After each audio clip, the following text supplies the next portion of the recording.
Defense News. It's proudly sponsored by Navy Federal Credit Union. If you're a member of our nation's armed forces, the Department of Defense, or if your family is, we'd be proud to serve you too. On this episode of Defense News Weekly, the harrowing story of how one Marine veteran got hooked on opioids after combat wounds in Iraq and his struggle to get free. It's part one of our upcoming mini-series.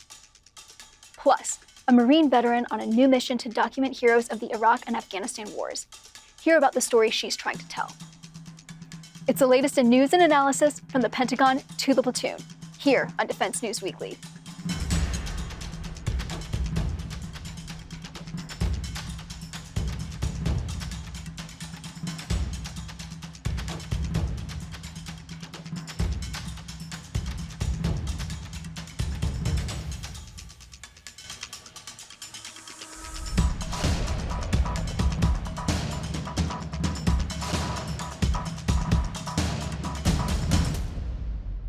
Welcome back to Defense News Weekly. I'm Diana Stancy. When John Basara joined the Marines at the dawn of the global war on terror, he wanted to be the best service member possible. Following in his father's footsteps, he joined the infantry, insisting that no one else would do the country's fighting for him. His duty soon found him in some of the worst corners of Iraq. A series of combat injuries led him into years of care at the VA, care that he says hooked him on opioids. The VA then cut off his supply, sending Basara out on the streets for help, a path that led him to prison and years of battling for the benefits he paid for with his body and mind. As part of National Veterans and Military Families Month, we bring you part one of Basara's story, the first in a four-part series on how a mix of lax policy on painkillers and layers of bureaucracy conspired to derail a Marine who laid his life on the line and suffered greatly for it. Have a look. My mind was set on doing everything I could to become the best Marine I could.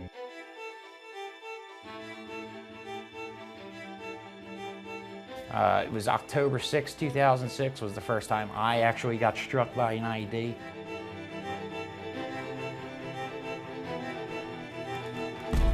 So they transferred me to Wounded Warriors headquarters. Every painkiller you can think of, you would be able to find at that barracks.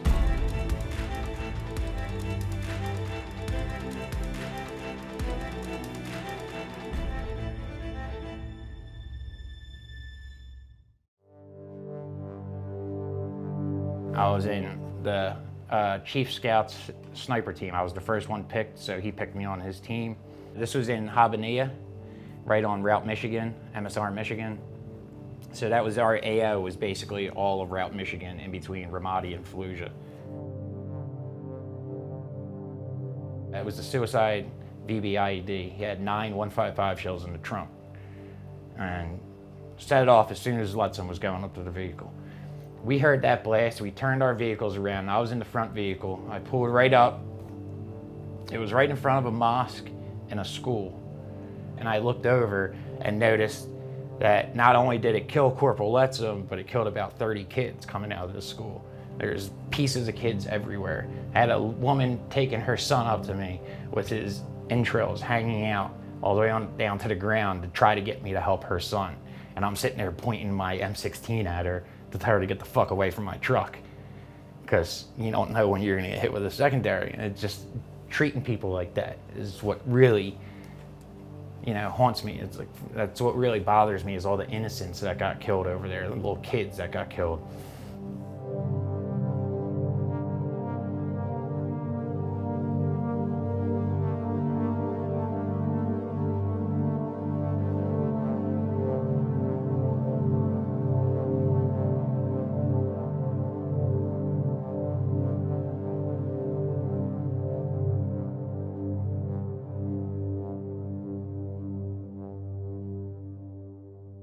My dad was in the Marines already, did his active duty before I was born. He was like, do anything? He's like, don't do infantry.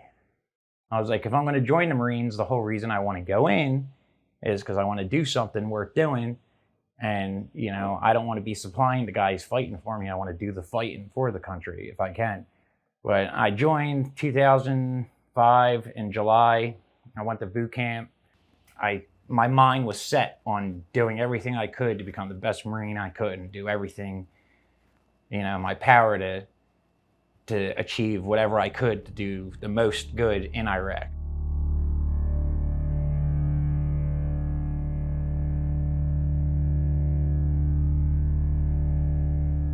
It was our second week there. My friend Lance Corporal Wolf and Corporal Weimhorst from Weapons Company got hit by an IED. We were trying to get Wolf out of the truck, and the door was jammed, and he sat there and burnt. He burnt alive in front of us. That was the first casualties we had there. It was a pretty bad way to start. It was October 6, 2006 was the first time I actually got struck by an IED, and I was one of the last ones in my platoon to get hit. So that first one that hit me, shattered some of my teeth. I was bleeding out of my ears, my nose, was knocked out for probably about a minute. I woke up with all that black soot in my mouth and just covered in black smoke around us. Got taken out of the truck and got taken back to the basic aid station back in Havanea. And about 3 weeks after that, I got hit for a third time. The third time was a bad one too. That one knocked me out, rung my bell up pretty bad.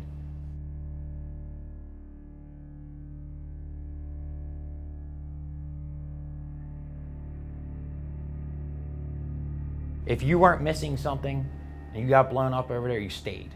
And you didn't want to leave, first off, and they wouldn't make you leave even though they should have. At the time out there, tramadol was the big thing.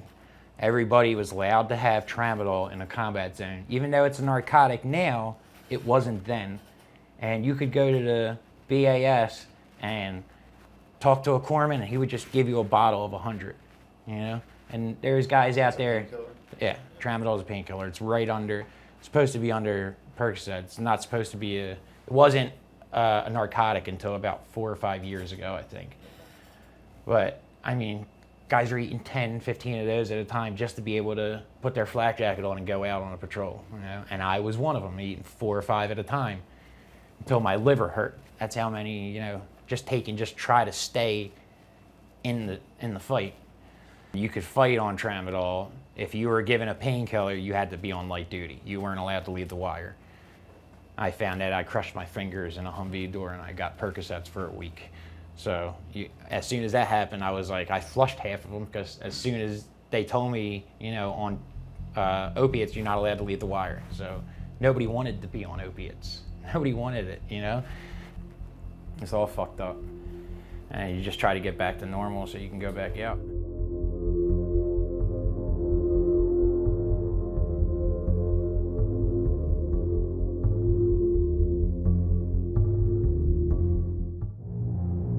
I was hiding this pain for so long that I just wanted it to stop.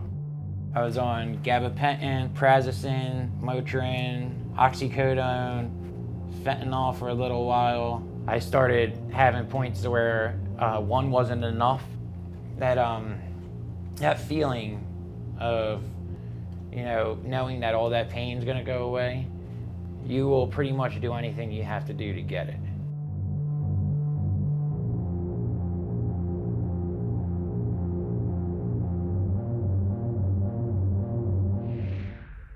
When we come back, a retired Marine on a mission to tell a compelling story about women in service. Don't go away.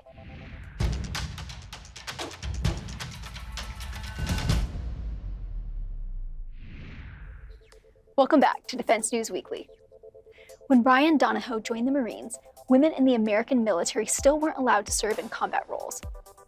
But as female engagement teams in Afghanistan and the Lionesses of Iraq proved their mettle as vital pieces of the United States efforts in those countries, Marines like Donahoe found themselves outside the wire, conducting important missions anyway.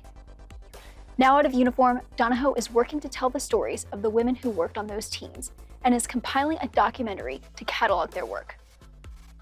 Military Times' Todd South spoke with her recently about the effort. Check it out.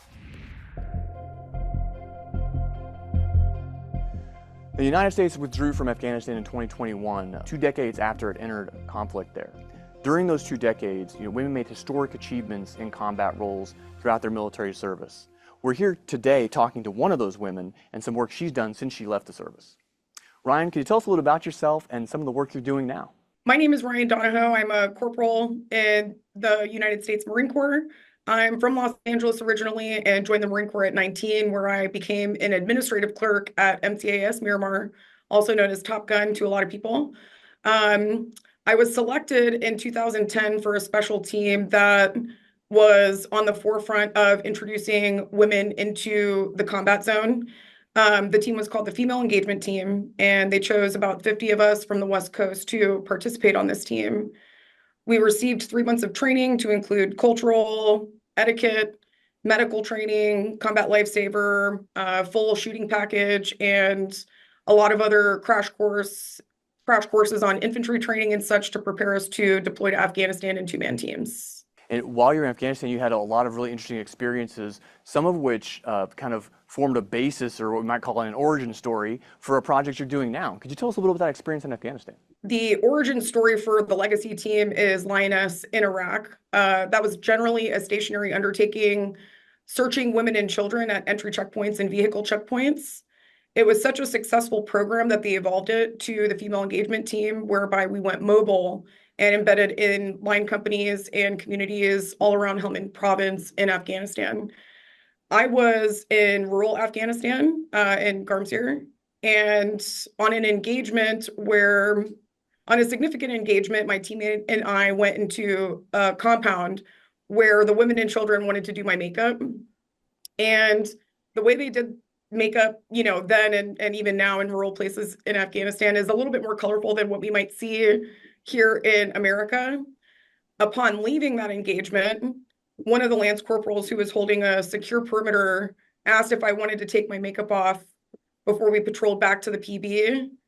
My response was, no, I'm good. And he said, okay, dollface. And it was sort of born in that moment.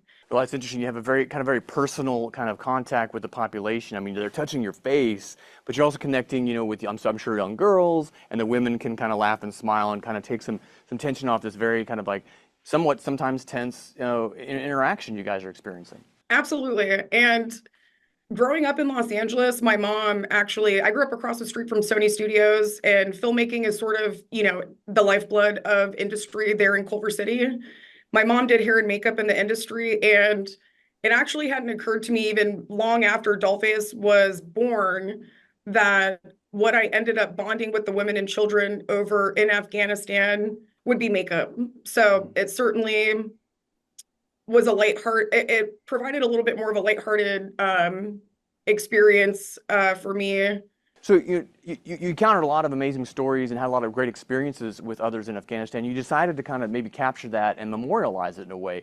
That comes into Dollface, the Dollface House initiative. Can you talk a little bit about that? Having been somebody who grew up always very interested in history and religion, I had a dream to write a book where each chapter would essentially be one of my friends from FET and allow that to be my contribution to historic record. In 2021, unfortunately, I lost a really good friend, Sergeant Joseph Mad Dog Myers, who was with 3-5 in Sangin, Afghanistan. And, his death and funeral service really made me reflect on my life and think about the trajectory of my life. And the Dollhouse Institute wasn't just a dream anymore. It really became a duty for me to preserve the women's voices who participated on these teams for historic record. A few days later, I started my LLC and started to build my website bit by bit, element by element. I have really done this from the ground up by myself, hoping to get it to a place that, I can pursue this research with these women and allow them a platform to speak for themselves on their experiences, and offer a couple prompts for reflection so that they have a space to reflect on their life experience and their efforts in the war. So tell us a little about some of the interview subjects you've had for the initiative, kind of who have you talked to and kind of what kind of stories are you trying to preserve of theirs? My first interview was with the commander of the Afghan Female Tactical Platoon. And the way the commander answered, what does the term democracy mean to you, was a significant finding and became the climax of my first episode and film. So that first episode that I did with her is the subject of a documentary that I'm working on. I did a screening on August 31st, which is the 3-year anniversary of the Afghan withdrawal. She attended, another Afghan female tactical platoon member attended. My teammate Sage, who you met at Media Day at the Marine Corps Museum, also came, as well as my interpreter who was stuck in Afghanistan during the withdrawal in 2021. It was a really powerful moment, but I realized this isn't done. I have a lot more work to do to make this a more holistic piece. And so I'm continuing to work on that as a documentary. What do you hope these stories could do for, say, someone of the next generation or maybe even longer down the road? I want the next generation to know what it's like, what it sounds like for someone to be patriotic and proud of their service and consider maybe a service of their own. As far as young women and such are concerned, I want young women to learn and hear from the women themselves, the trailblazers themselves, that they can do it. They can do anything they set their mind to. And even when things are hard, not to quit. I think that's what I'm really hoping for the next generation, is for young women to choose the hard thing and keep pushing and not quit. When we come back, with Halloween come and gone, it's time to think about holiday spending. Are you ready? After the break, our personal finance expert has tips on preparing your finances for gift-giving season.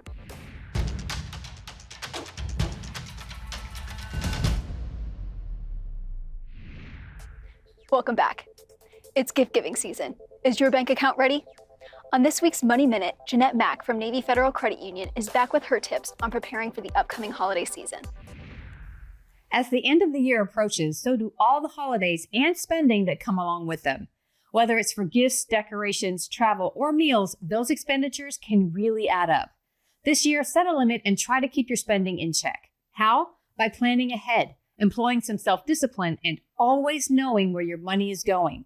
Set a budget and start a savings routine. Decide how much you want to spend on gifts and set aside a portion of your disposable income each month. Even better, open a separate savings account just for holiday expenses and make auto deposits until you get to your desired spending balance. Then make a list of gift recipients with max spending limits and take advantage of sales like Black Friday and Cyber Monday to get the best bang for your buck. Found something you can't afford? Use your phone to find a better price somewhere else. A lot of stores have price match policies if you find a better deal. To really cut spending, try gifting straight from your heart. Homemade gifts and baked goods can give a sentimental touch without making a dent in your wallet. The holidays are all about joy. Having a spending strategy can make certain you're in great financial shape and spirits through the new year. Thanks, Jeanette. We'll see you next week. To get more coverage of military and defense topics, hop in the simulator and aim those VR goggles at militarytimes.com and defensenews.com for more headlines. And to be the most up-to-date maintainer working on the helicopters, sign up for our early bird brief, compiled each morning to bring you the most recent headlines. Lastly, if social media is where you collect open source intelligence, follow us on YouTube, Facebook, Instagram, and X, formerly known as Twitter. And just like most junior troops, we're on TikTok, so go find us there as well.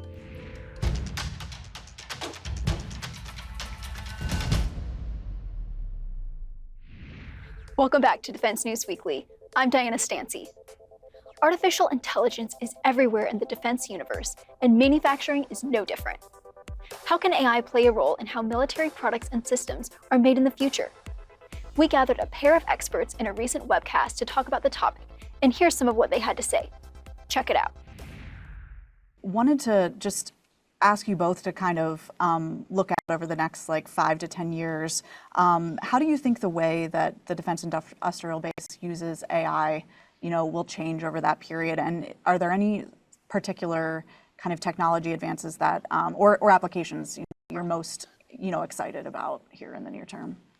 I went over some of the examples earlier. Again, I think you can look at it in two different manners, right? One is what really happens at what Harry referred to at the edge-based environment, whether it's a 3D printer, whether it's another articulated robot. But there's also that other aspect, right? What goes on in the factory in general, looking at labor wellness, looking at supply chain material availability. So I think that's going to be important in those areas. But the bottom line is that AI is going to be implemented in all these industrial economies, right? Whether it's biopharma, again, as I mentioned earlier, advanced manufacturing. And I really want to kind of foot stomp that, again, the U.S. is great at the innovation level, but we got to deploy it. We got to start using this. And then, like Harry said, put in the proper controls to do it. And maybe another method is create an AI that will actually look at the data sets before they go to another AI and before the implementation. But we got to understand these risks, but we can't be so conservative that we don't do this, because right now, again, I gave the example of China. These countries are deploying this on a big scale, and they're learning from it. Dr. Drini, what would you add there? So I think some of the next steps for AI in manufacturing is going to be like the full integration of some of these AI-driven automation processes that can run throughout the entire production life cycle of a product. So like not only will AI be a part of it, but they'll be supporting the management of the machines, and it'll drive real-time decision making of the tools that are being used on the production floor to actually produce, mass produce these things that we're looking for. Greg mentioned it earlier. Another thing that I see with AI and manufacturing in the future is that scaling aspect.